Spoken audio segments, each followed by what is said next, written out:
भाई मोहसिन नकवी तो बीच में मैच छोड़ के चला गया क्योंकि उसको पता था पाकिस्तान हारने वाली है। आपको पता है मोहसिन नकवी वहां पहुंचा हुआ था। मोहसिन नकवी ने पैर पकड़ लिया, जय शाह के तलवे चाट रहा है कि अब बॉयकॉट करने दो प्लीज, अब मुझे बॉयकॉट करना है, अब नहीं खेल सकते। और जय शाह उसके मुंह पे लाते मार रहा है कि निकल यहाँ से। मुझे चैनल का चेयरमैन बना दे, मुझे क्या पता चैनल कैसे चलाते हैं। अब एक बंदे को नहीं पता वो पाकिस्तान क्रिकेट बोर्ड का चेयरमैन है, अब क्या कर सकते हैं? अब कैसे चलेगी टीम? दुनिया सबसे बड़ा क्राइम ये है कि आप इनकॉम्पिटेंट बंदे को बड़ी जॉब दे दें। आप जब इनकॉम्पिटेंट और जाहिल बंदे को आपको बड़ी जॉब दे देंगे ना, वो मुल्क की तबाही उतार देगा, वो किसी भी इदारे की तबाही उतार देगा।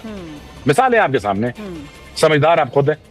मालूम कर लें बोर्ड में कोई रह तो नहीं गया कि लाहौर में सब आज नजर आ रहे थे कोलंबो में। सब थे, सब वो क्या करने गए थे? सर देखने गए, पाकिस्तान की शर्ट पहन के देखने गए थे। देखने गए थे कैसे हारे? ये जो बोर्ड चलाते हैं ये फैन है क्रिकेटर्स के, जो हमारे सर पे मुसल्लत कर दिए गए।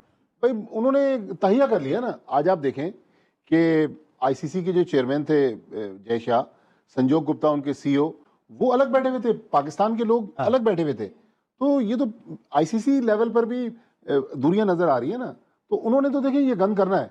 इस मैच का हाइप क्रिएट हुआ, इस मैच की ऐसी कोई गेम ऐसी हाइप क्रिएट हुई भी थी। मोहसिन नकवी साहब भी वहां बैठे बैठे जो है वो परेशान हो रहे होंगे। यार मैं तो यहाँ पे अगर डिसीजन लेना चाहूँ ना, तो मैं यहाँ पे शाहीन को भी बाहर बैठाऊं, बाबर को भी बाहर बैठाऊं और शादाब को भी बाहर बैठाऊं। मोहसिन नकवी साहब चौड़े होकर बैठे हुए थे, हमने टेलीविजन पे देखा, हमने वहाँ पे आपके बबलू को भी देखा कि वो किस तरीके से बैठे हुए थे। तो कहने का मकसद है कि हर चीज़ में हमारा कॉन्फिडेंस दिखाई दिया, नहीं दिखाई दिया तो ग्राउंड में दिखाई नहीं दिया। अस्सलाम वालेकुम जी, यही हुआ जो हमें पता था कि पाकिस्तान की टीम जो है वो इंडिया से नहीं जीत सकती, वो जो कि वो हुआ। शोर शराबा इतना था, इंडिया से नहीं खेलेंगे, इंडिया से नहीं खेलेंगे, खेले और हमें पता था यही सब कुछ होना। वो एक कहावत है ना कि बंदा मुर्गियां पाल ले, बंदा बदखे पाल ले, खरगोश पाल ले, तीतर पाल ले, लेकिन उम्मीद ना पाले। और इस टीम से तो कम से कम बिल्कुल ना बंदा उम्मीद पाले। मतलब आज सारी चीजें ही गलत हुई हैं और सबसे बड़ी चीज जो हुई है ना कि आप बच्चों की तरह हारे। मुझे जो तकलीफ हुई ना, आप 150 करते ना शायद इतना अफसोस नहीं होता, लेकिन आप बच्चों की तरह 61 रन से मैच हार रहे हैं। अब आप देखें कि ये जब चेयरमैन साहब आए, ठीक है, ऑब्वियसली घर के बड़े हैं वो चेयरमैन साहब, उन्होंने ये सारी टीम लेके आया सारी, तो और इवेंचुअली कोई भी चीज होगी ना, जिम्मेदारी उन्हीं पे आएगी क्यों उनकी। फिर वो अपनी एक टीम लेके आए।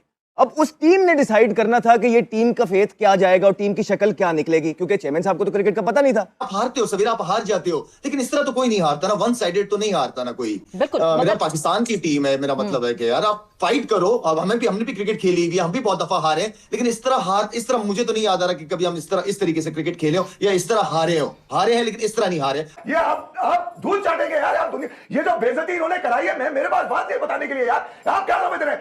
बहुत अरसे के बाद मैंने किसी बच्चों को देखा था कि यार जिसके अंदर क्रिकेट की चमक नजर आई थी, जो पूछते हुए नजर आए थे। तुम ये खेलोगे अमेरिका से, तुम बच के खेल रहे हो, साले नीदरलैंड से तुम अटक गए थे, तुम्हारे मुंह को अटक गया था। नबीबिया से भट्टी साहब ने बता दिया इंडिया से तुम्हारा कोई मुकाबला नहीं है, मगर इतनी शर्मिंदगी, इतनी जिल्लत तो नहीं उठानी पड़ती। देखो चाहे पाकिस्तान और इंडिया का मैच हुआ जिसमें इंडिया ने पाकिस्तान को शिकस्त दे दी, इस बात पे हमारा जोशो खरोश दीदनी है। एक बार बेटा तालियां बजा के, ये इंडिया को हम दिखाना चाह रहे थे कि बेटा आपको लग रहा होगा हमें आदत है। तो मशहूर, हाँ, कुछ भी नहीं हुआ। एक बार इस परफॉर्मेंस पे शाहीन के लिए तालियां होनी चाहिए और अहमद भाई की तरफ से बाबर के लिए तालियां होनी चाहिए।